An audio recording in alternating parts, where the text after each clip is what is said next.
Kia ora, and welcome to this IT training tutorial video on using tables to display images. Now, ordinarily your images will just sit on the page all by themselves, usually centered unless they're really large, and then they could be left aligned. But if you have a couple of images beside one another, like these examples, it's best to put them inside of a table. This is going to hold them in place properly.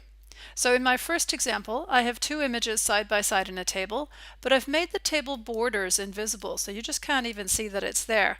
This is because I want to just draw attention to the images. But in my second example, I can see that the images are in a set, and I'm referring to that whole set of images. Then if I want to, I can add things like labels in order to make sure that I'm referencing the individual ones. Now I'm just going to say about this one over here, if you do have two images side by side, you want them in a table because having one or both just floating around on the page will mess up your caption numbering. So these are in the correct order. So both captions and labels are going to be covered in other videos, so I'm just going to walk through setting up the table and putting the images in it. So to recreate this first example with the crepes, I'm going to go in and put a new paragraph in. I'll turn on my non-printing characters so you can see it. And then on the Insert tab, I'll go to Table, and I'm just going to use two cells. So one row with two columns. With my cursor in the first one, I'll go to Insert, Pictures, and I'll just choose that picture of crepes.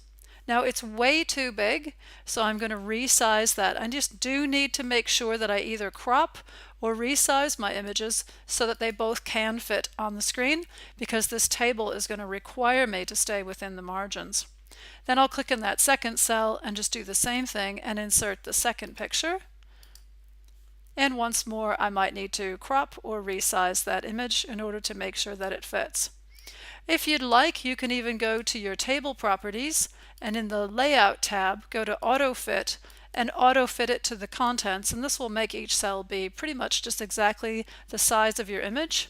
One more thing you may want to do is while you're selected on the table, in the Layout tab, if you go to the Properties and you're on the Table tab, you can go to the Options and you can control the spacing above and below your images. So you can see that it's already got space on the left and the right, but now I've added some on the top and bottom, and this just allows me to have a little bit of space around them if I want that.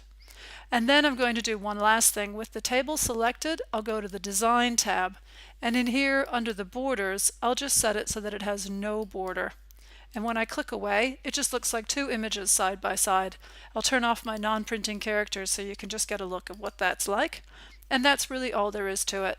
The only difference between that and the set of images is that in this case I would have made two rows and I would not have made the borders invisible. And that's it. That concludes this tutorial on using tables to display images. Thanks for your attention. Kia ora.